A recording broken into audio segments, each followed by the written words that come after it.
Welcome to Backyard Cigars. So glad that you could join me. You know, it seems like every year there's a new cigar manufacturer, new cigar maker that is putting out a premium cigar. Something just a little pricier, a little flashier than what they normally put out. Now, JC Newman, one might argue, did that already with the Diamond Crown series, which is, for a lot of people, a very, very good cigar. A classic cigar to some extent. And JC Newman, of course, has a long history of putting out wonderful cigars and often at very good prices. But today we're going to look at something that they introduced in 2023 to sort of make their way into this newfound uber premium selection. A selection that I've been talking about recently, although you're going to see me talk about it a lot more because it's just happening all over with cigar prices rising and with the need.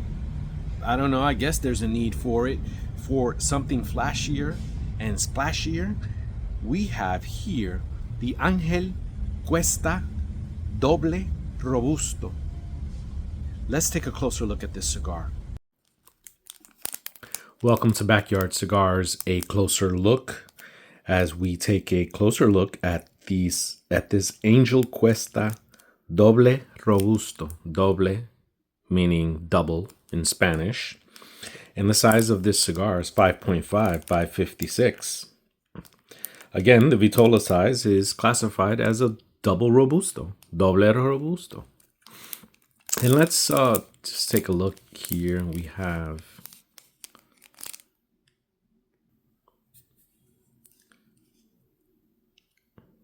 Àngel Cuesta. Right, that looks really nice. The presentation is really nice on this cigar. So now that the cellophane is off, we can take a better look at the cigar. And this cigar is basically fully clothed, if that's one way to describe it. You know, one of the things that is talked about is the caps. The caps on this cigar are aligned to look like an angel's halo. And let's see if you can see that there. And perhaps this will give you a better visual, slightly better, of those caps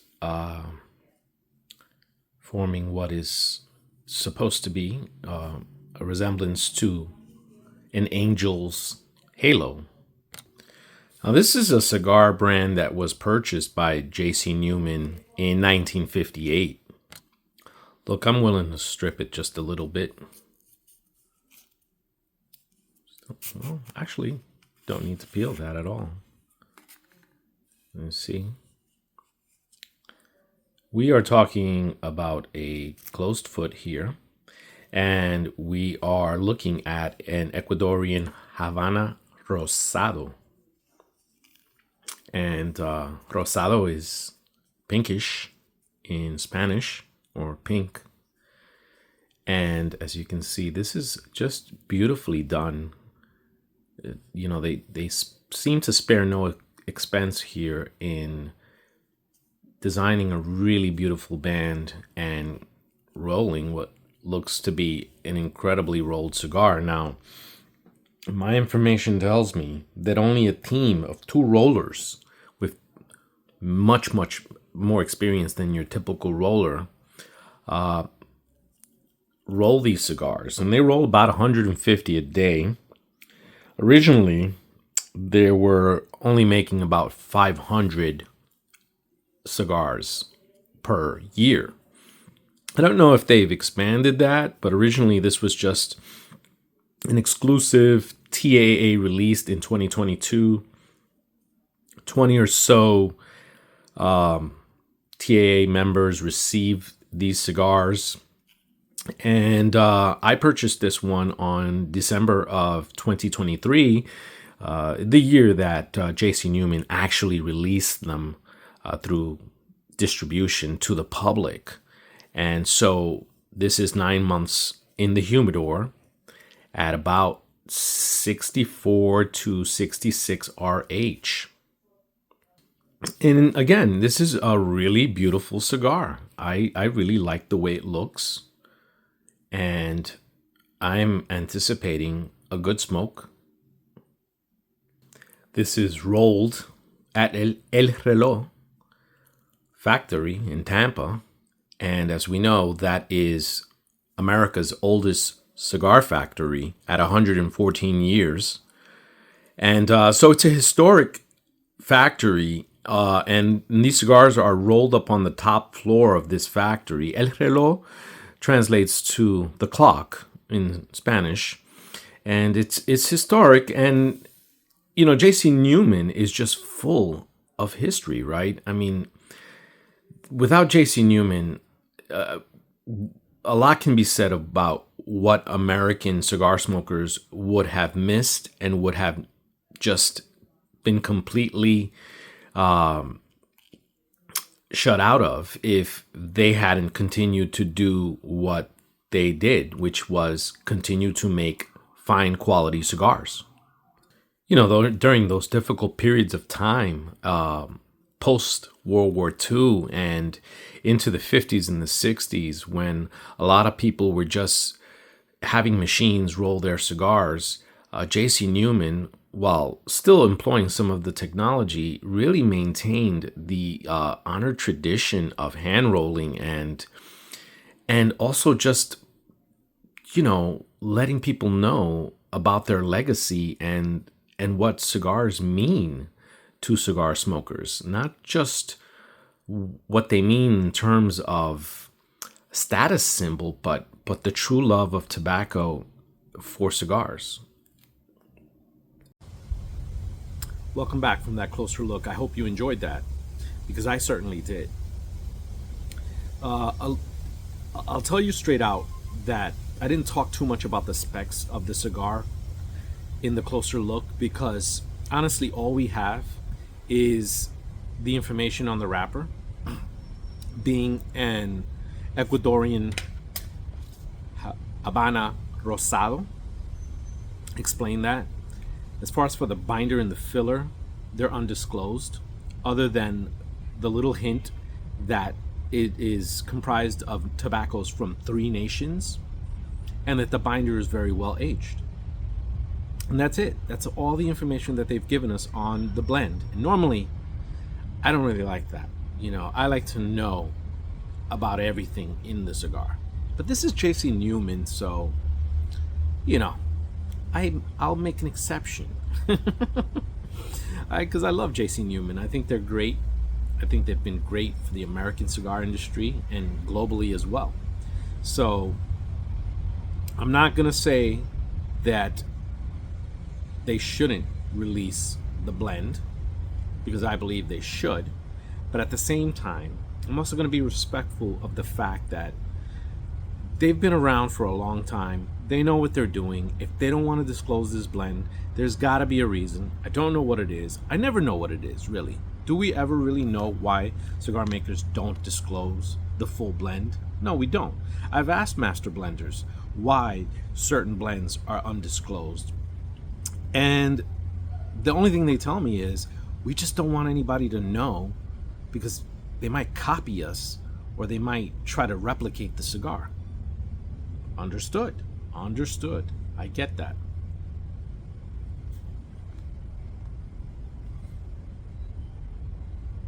Just want to say straight off the bat that I love the double Robusto Vitola. I've mentioned it before, the 56 ring gauge, you know, Robusto Gordo, Robusto Gorda, whichever one you want to call it, label it. But I like this size for a large cigar. For me, and this is aside the fact that I'm not a big man, but aside the fact that I'm, you know, comfortable with the smaller ring gauge cigars, I also like bigger ring gauge cigars. And this is my sweet spot for them, that 56 ring gauge, maybe a 58, maybe.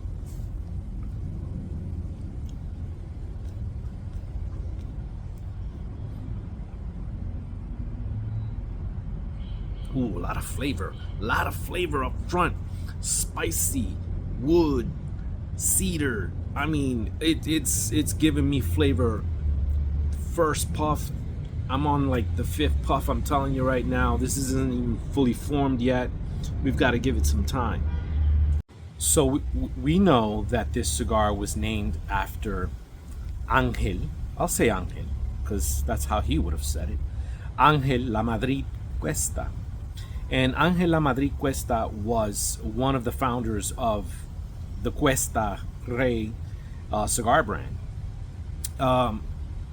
Àngel La Madrid Cuesta was born in Asturias, Spain in 1858. And in 1873, at the age of 15, he went to Cuba. And he was in Cuba for 10 years. In 1884, he arrived in Atlanta, Georgia. That's right, in the United States. And he tried to make a living there as a cigar maker. He became an apprentice. He began bringing in tobacco from Cuba, but he found it increasingly hard to run his business because of transportation issues into Atlanta. So, of course, in 1893, he decided, you know what? I'm losing too much money. Even though he had made a good amount of money at that point in time, he wanted to make more money. He wanted to expand, and he wasn't finding that to be an easy thing to do in Atlanta. And listen, he had kind of carved himself out a nice little business in Atlanta.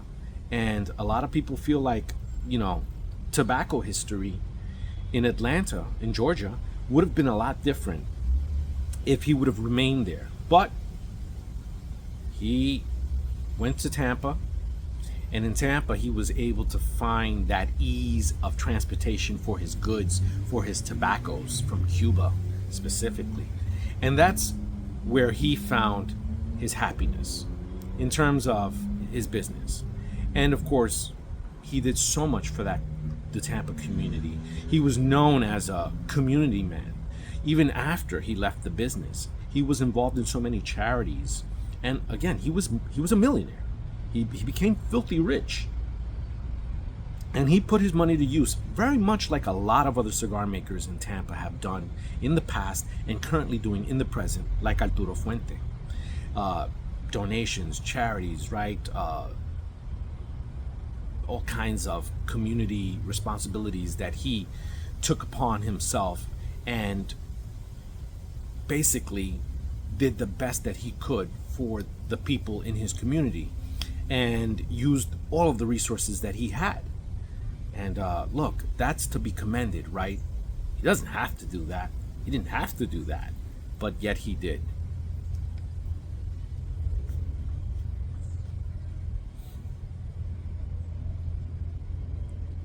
This is a very open draw.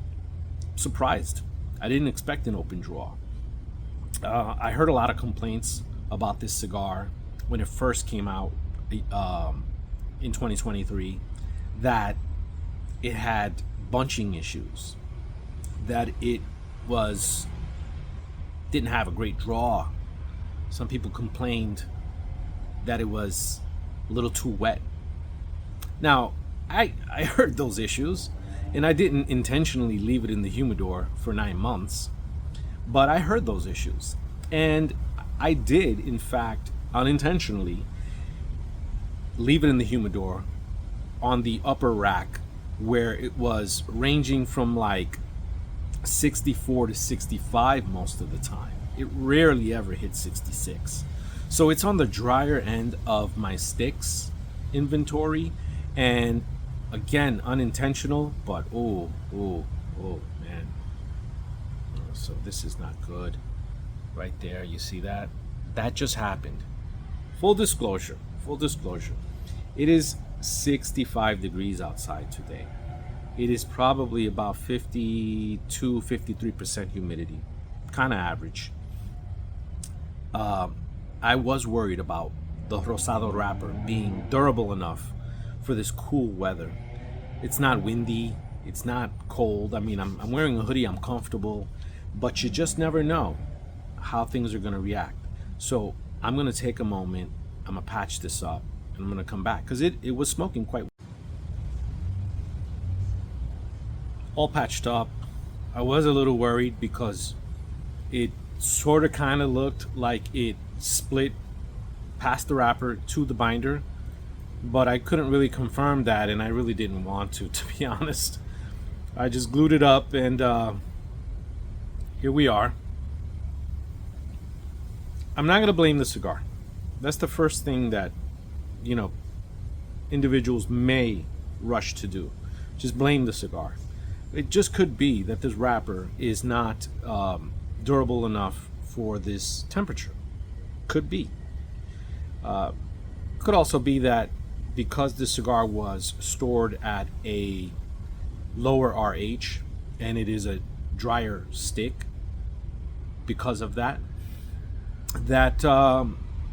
you know, coming out into an environment with an even lower humidity level and a slightly chilly temperature, that you might have cracking issues. That is my theory, and I'm going to stick to it.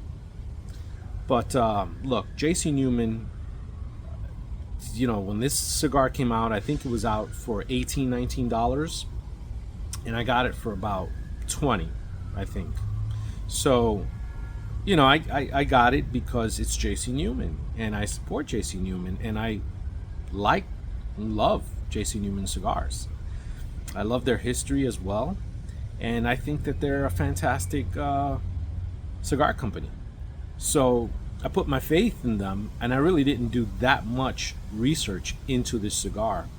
I bought it blindly, which is something I rarely do.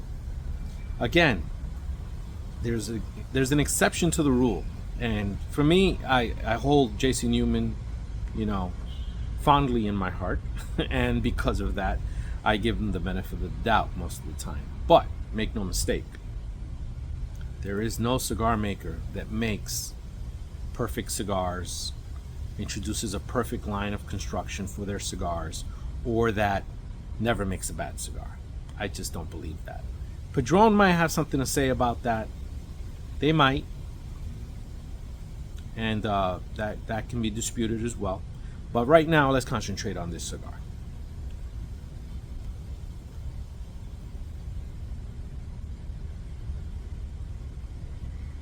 It's a really dry smoke, a dry, spicy smoke, and there's a lot of pepper on it.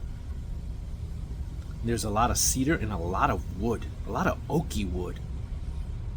There's hints of leather that stick to the palate as well, and they're a little bitter, just a little bit, not a lot. That was another complaint that I heard about this cigar. Because it was supposed to be a little too wet and it had been rushed out, supposedly. That's what some people were claiming. Can't say that I can claim that. They indicated that you'd get some bitterness if you smoked it right away, that you should lay it down for a few months. I forget who said that. But, you know, I read and I take things into account, and I wasn't in any rush to smoke it anyway.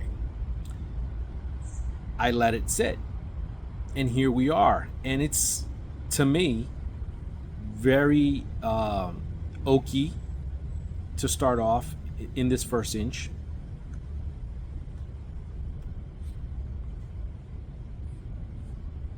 I'll tell you what it is.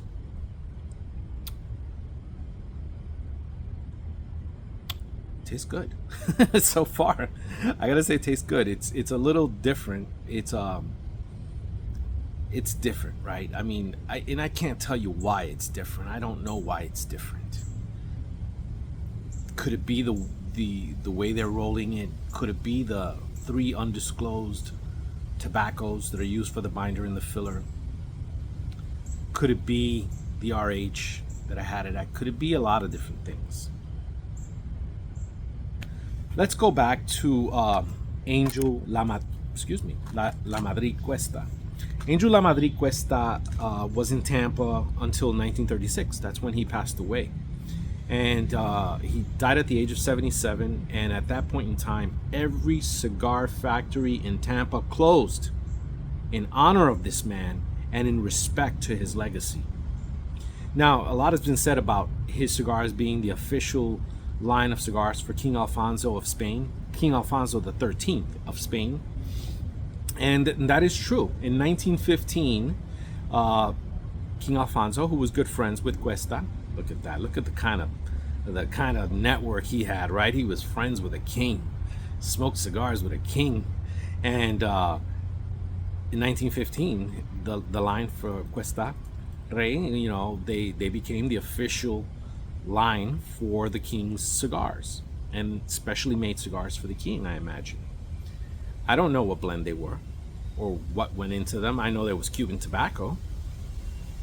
So the king passed away in 1931. So his buddy, Àngel, was alive for a few more years. And like I said, what he did in the 20s and the 30s for Tampa is beyond a measure of success. I mean, it's just, he changed people's lives. He really made an impact on the people living in Tampa.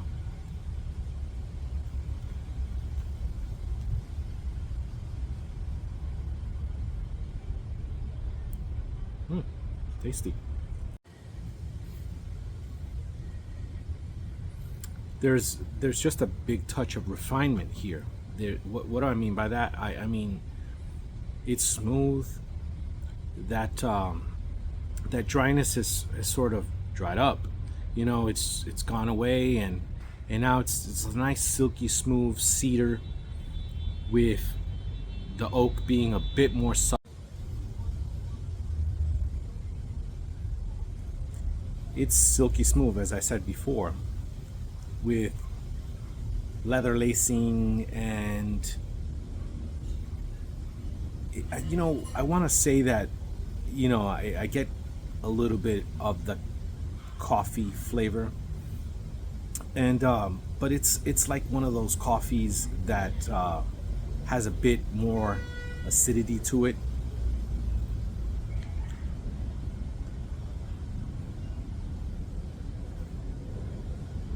But still tastes good. Yeah, so not like a traditional earthy coffee, but still very good. I am now convinced that the wrapper is a bit fragile or thin. And that's not a knock against the wrapper. That's just, it is what it is. And with the extenuating circumstances being as they are, then these type of things could happen where you have cracks. But when I went to remove the secondary band, and I went slowly and carefully, a piece of the wrapper was glued to the band. And I gently detached it, removed the secondary band, and immediately patched it up with some glue. It's been fine.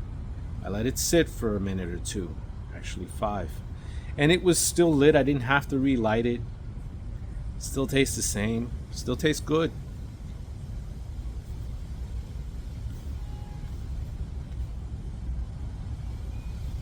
But what is good, Jose? What is good? Good is consistently, it's been satisfying. It has transitioned from this dry, slightly bitter, leathery, high cedar, spicy cigar. Along the way, it offered touches of cream, coffee, bit of an acidic coffee, but coffee nonetheless. It also offered the cedar hints and the leather hints in the finish. And while it smokes dry, meaning water could aid you, it isn't overly drying. And I didn't find myself having to reach for the water too often.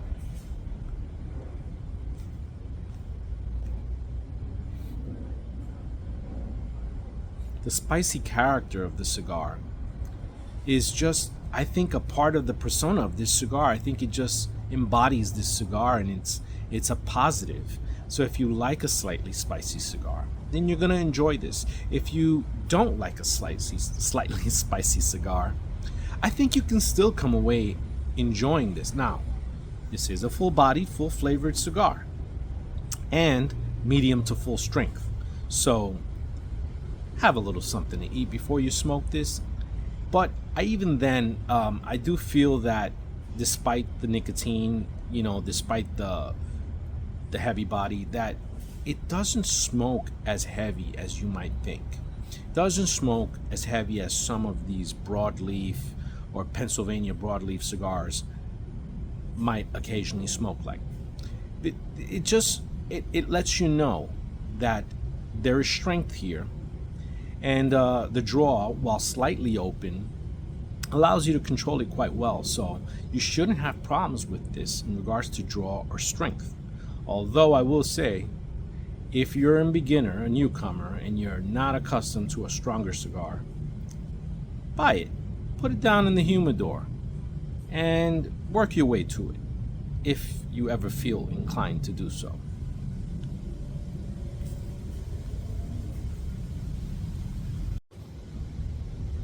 The more and more I smoke it, the more and more I start to take guesses on what might be the binder, what might be the filler.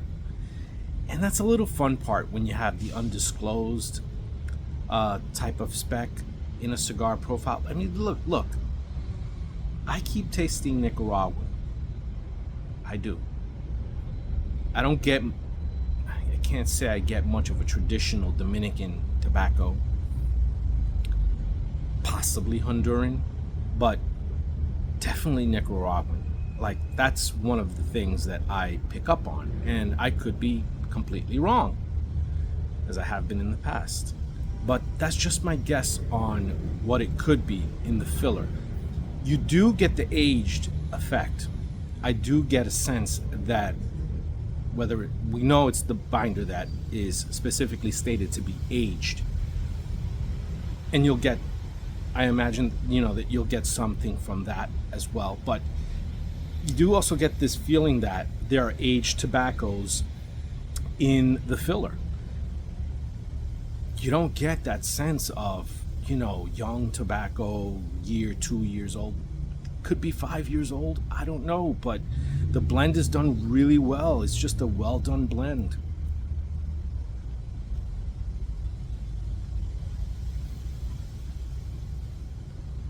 And yes, I do think that this cigar can age wonderfully under the right conditions.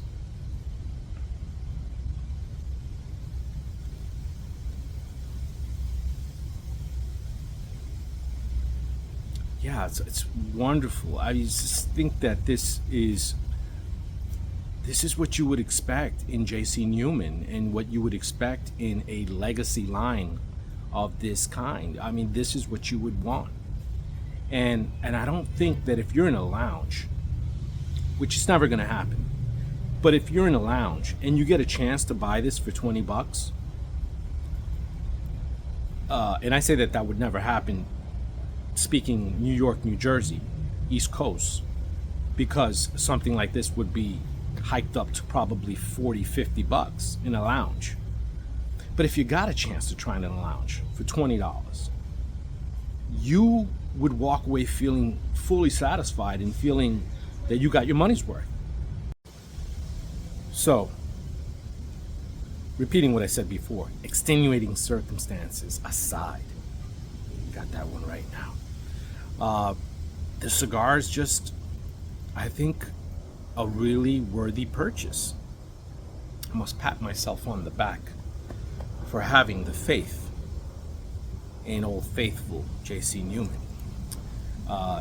They rarely let me down, and as an American cigar smoker, I'm proud to say that JC Newman has led the way in cigar rights for America, and really has done so much for the cigar industry that it fills volumes. It fills volumes.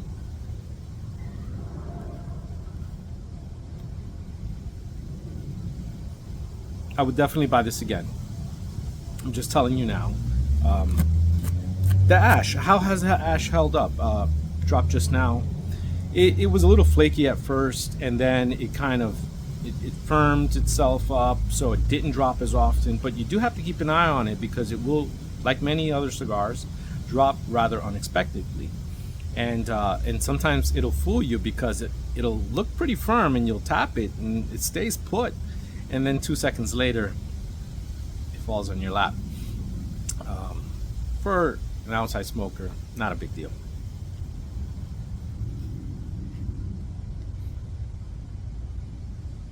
I love that rich, spicy smoke.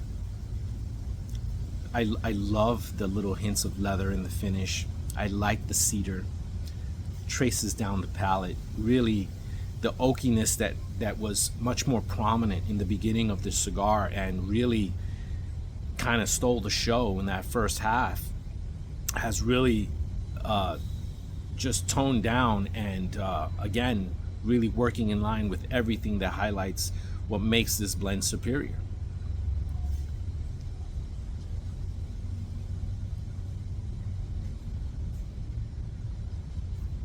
Yeah,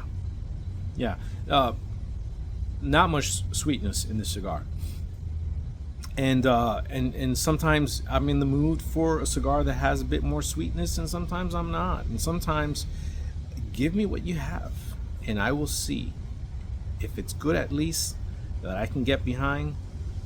That's all that really matters. Ladies and gentlemen, at this point in time, heading towards an upstate, but not quite there, the cigar has really given me an uptick in nicotine strength, in overall body and strength, and the spiciness has just really ramped up to the point where that's a lot of what you're getting, whether you're retrohaling, whether you're just taking small puffs.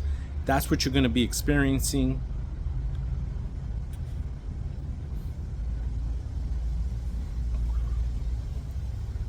Rich and decadent. You're going to be getting a lot of richness, and a lot of what I suspect to be Nicaraguan long filler, aged appropriately well. That's just my guess. And I'm going to leave you now with this last message about the cigar. Transitioning with flavors, providing great oak, providing nice hints of leather, nice hints of coffee, providing an overall dryness but not too dry. A cigar that really smoked well. It persevered despite the 2 cracks, and again, not blaming the cigar one bit, and just telling you how it is. I enjoyed this cigar very much, and I enjoyed talking a little bit about the history of Àngel, La Madrid, Cuesta, and of course, you know, JC Newman, as I mentioned, purchased the brand in 1958, and I don't know if they ever imagined that they would revive it in this manner, but they did. Kudos to them for that. Thank you all. Until next time on Backyard Cigars.